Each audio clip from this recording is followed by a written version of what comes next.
Con el propósito de brindarle valiosos consejos médicos para el cuidado de su salud, presentamos Consulta Médica Clínica.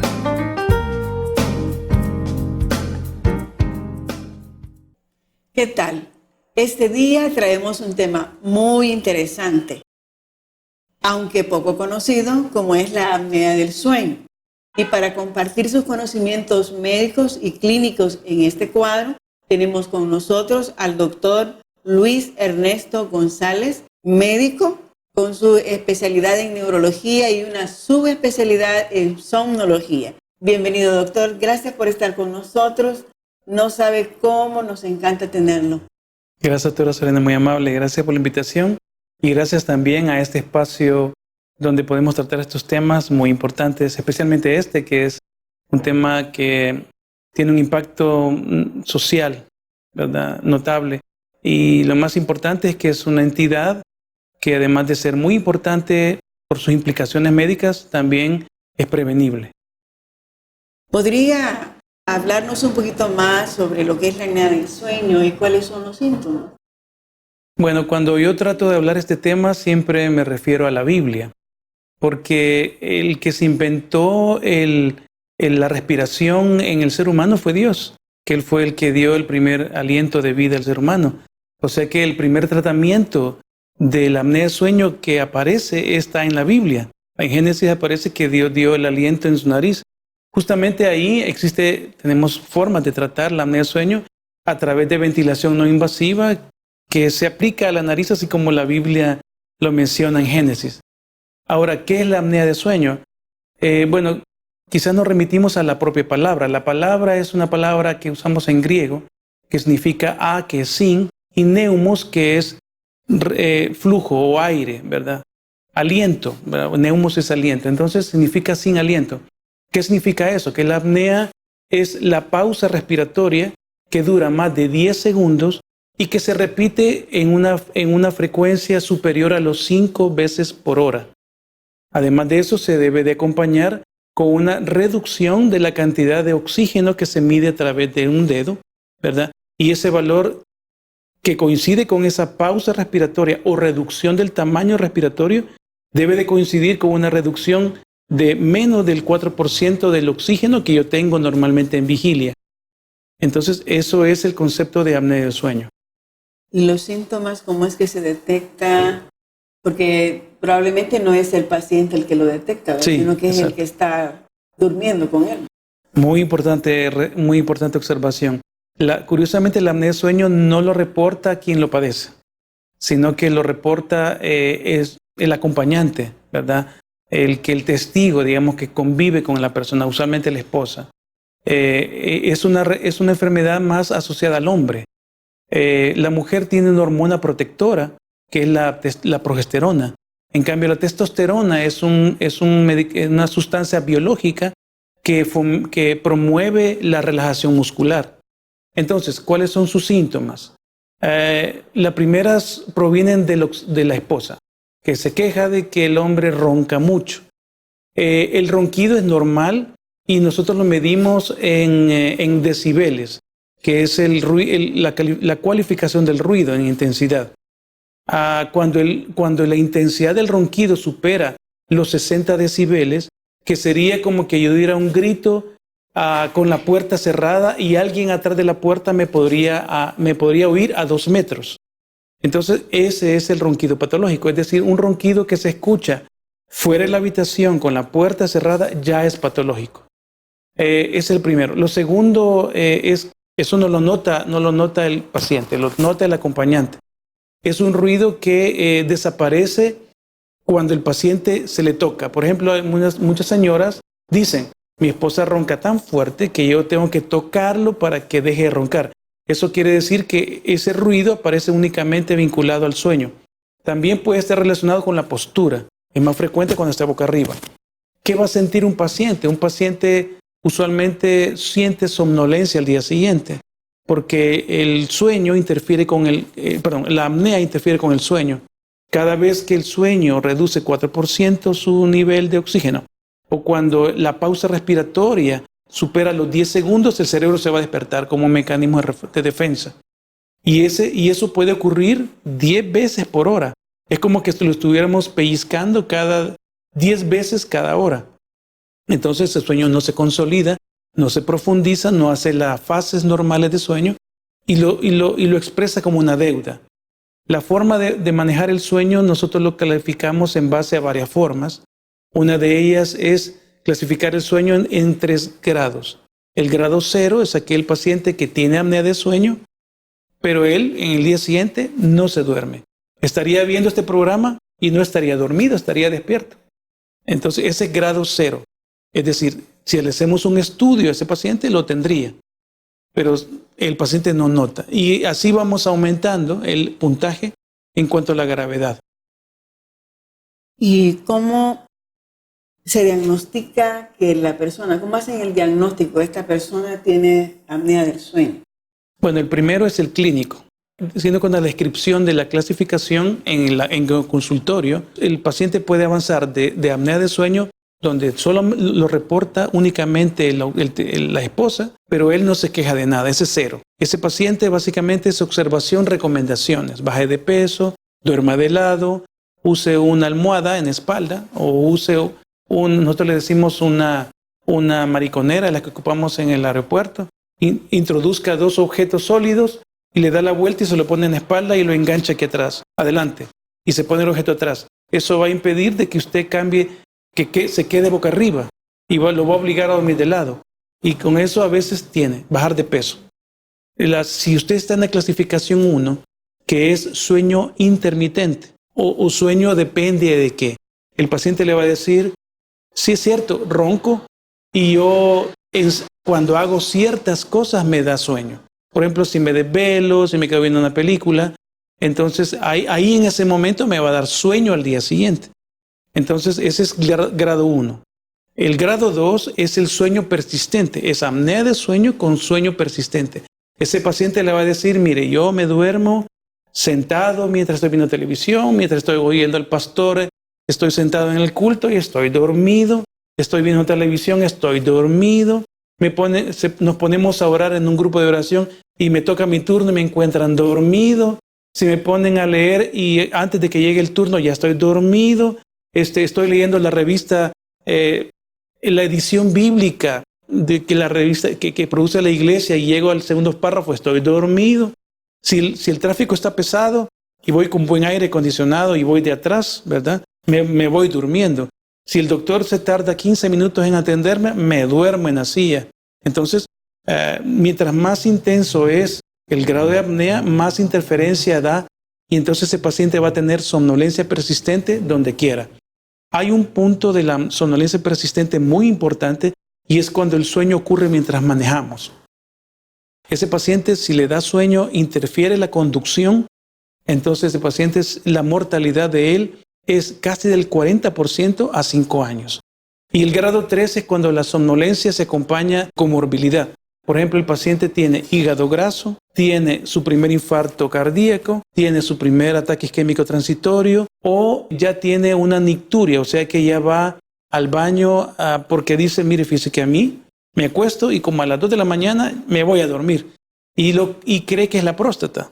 Y eso no es la próstata. La próstata usualmente da dificultad para iniciar la micción, pero no suele dar nicturia hasta que está muy grande. La nicturia usualmente es un signo de que la presión intraabdominal del corazón, del tórax, está con la glotis cerrada, el diafragma se aplana, aprieta el ventrículo derecho, el ventrículo derecho emite sangre, aumenta la precarga, se va al riñón y se expresa como una nicturia, o sea, va a orinar varias veces. En el día orina 3 veces, en la noche orina 6. Ese es un signo de que tenemos un paciente con apnea de sueño. El diagnóstico es más que todo clínico, ¿verdad? El diagnóstico tiene un fundamento clínico, ¿verdad? Es importante el clínico. ¿En qué consiste el tratamiento? ¿Se puede tratar este problema? Bueno, antes de tratarlo, debemos de pasar del clínico al examen cuantitativo. Ahora con los celulares tenemos la oportunidad de poder medir el sueño y si tenemos apnea a través del celular. Descarguen una aplicación que se llama Roncolab o Snorlab. Tiene una parte gratuita. Pongan el celular boca abajo, active la aplicación, ¿verdad? Conéctelo a la corriente para que le dure la energía Y el Ronco Lab le va a grabar cuántas veces usted ronca, cuánto ronca y cuánto para su respiración, y se la va a medir todas las noches, y esa información llévesela al doctor, ¿verdad? La aplicación vale muy pocos dólares, no creo que no son más de $8, y da una información aproximada, semi-cuantitativa. Si esa información es positiva, o sea, tiene más de 10 pausas por hora, o más de 5 pausas por hora, o más de 10 pausas por hora, todo lo que esté arriba de 5 es patológico por hora. Entonces va a la segunda etapa, que es ver si su apnea es patológica o no es patológica. Es normal que tengamos apnea, ¿ves? Porque nuestro corazón necesita un estímulo para latir. Actualmente sabemos que quitar todas las apneas, nosotros que nos dedicamos a sueño, si quitamos todas las apneas, a veces produce efectos negativos, porque el corazón necesita un estímulo. Entonces, la segunda etapa es poner un aparato que se lleva a casa. El aparato detecta el latido cardíaco, el flujo, el oxígeno de su cuerpo y cuántas apneas tiene de manera cuantitativa. Si ese estudio le sale positivo y si el paciente tiene un test de somnolencia elevado, el test de somnolencia mide la posibilidad de dormirse en circunstancias. Entonces, si el valor tiene más de 10, nosotros hicimos aquí un estudio en El Salvador de 500 pacientes, Santana, San Miguel y San Salvador, sábado por la tarde en los centros comerciales, y el valor del Salvador anda entre 5.6. En el mundo anda alrededor de ese valor también. Si su somnolencia supera 5 por hora, 5 en el día, es decir, mide la posibilidad de dormirse haciendo 8 cosas, de las que ya dijimos, leer, estar sentado, manejar. Si su puntaje es arriba de 5, usted es candidato para un estudio que se llama polisomnografía. Es un estudio que se hace en un laboratorio de sueño, se conectan unos alambritos, ¿verdad? La gente me pregunta, mire, ¿y con esos alambritos voy a dormir? Sí, porque es como un masaje del cabello, ¿verdad? A veces los pacientes con apnea de sueño ya están durmiendo ahí. Si el examen le sale positivo, entonces tenemos varias opciones. Si la apnea es leve, usted se puede quedar únicamente con tratamiento no farmacológico, que sería bajar de peso, dormir de lado o tratarse enfermedades de la nariz. Resistencia elevada de la vía aérea, que puede ser porque tenga sinusitis, cornetes gruesos, adenoides, desviación del tabique, o si es moderada, entonces irá a un ventilador, que es un aparato que respira por usted. ¿Se puede prevenir? Depende de la edad en que aparezca y depende de la intensidad de la apnea. Si su apnea apareció antes de los 40 años, es curable. Por ejemplo, los niños que roncan son curables. Ustedes saben que hay niños que tienen alergias, que suelen tener resistencia elevada, tienen cornetes bien gruesos, adenoides, y roncan mientras duermen. O sea, todo lo que aparezca de apneas antes de esa edad son tratables y curables. Pero si su apnea aparece después de los 40 años, como en mi caso, por ejemplo, si me aparece una apnea a esta altura, ya no se va a curar. La razón por la cual no se cura es porque la lengua es central en la apnea de sueño. Nuestra lengua, si la viéramos en una resonancia, es de color rosadito, ¿verdad? No es roja, no es carne roja, es rosada. Está diseñada para detectar movimiento mientras dormimos. La lengua ella solita se va para adelante e impide que se cierre la vía aérea. Pero cuando engordamos, ¿verdad? Toda esta papada que tenemos aquí va infiltrando la lengua y la lengua se vuelve roja. Y una vez se vuelva roja, después de 40 años, de los 40 años sucede eso, se convierte sus fibras en fibras tipo 2, ya no va a cambiar nunca, va a tener apnea de por vida. Es decir, si usted va a usar un aparato para dormir, le va a acompañar hasta que El Salvador gane el campeonato mundial. Bueno, muchas gracias, doctor. Gracias, muy amable. Ha sido Gracias. una información excelente para todos nosotros. Gracias. Como hemos visto, una vez hecho el diagnóstico de apnea del sueño, es necesario cumplir ciertas reglas que nos lleven a hacer cambios saludables en el estilo de vida a fin del buen control de este padecimiento. Pues igual ocurre en la vida espiritual. El consejo bíblico dice, guarda sus estatutos y sus mandamientos, los cuales yo te mando hoy, para que te vaya bien a ti, a tus hijos después de ti, y prolongues tus días sobre la tierra. Tenemos que tomar la decisión de hacer cambios en nuestra vida que nos van a traer bendición no solo a nosotros, sino a nuestros hijos y a los hijos de nuestros hijos. Esto es fantástico. Veamos, ¿qué efecto tiene si guardamos sus mandamientos y sus estatutos? Cuando guardamos sus mandamientos y sus estatutos, llegamos a conocer a Dios, llegamos a tener una relación de compañerismo con Él. En 1 de Juan 2:3, en la traducción del lenguaje actual dice: nosotros sabemos que conocemos a Dios porque obedecemos sus mandamientos. Cuando guardamos sus mandamientos podemos llevar ante Él nuestras peticiones con toda confianza de que Él nos oye. 1 Juan 3:22 dice: y nos dará lo que le pedimos porque obedecemos sus mandamientos y hacemos lo que Él le agrada. Cuando guardamos sus mandamientos permanecemos en Él y Él en nosotros. En 1 Juan 3:24 dice: si obedecemos a Dios, viviremos unidos a Él y Él vivirá unido a nosotros.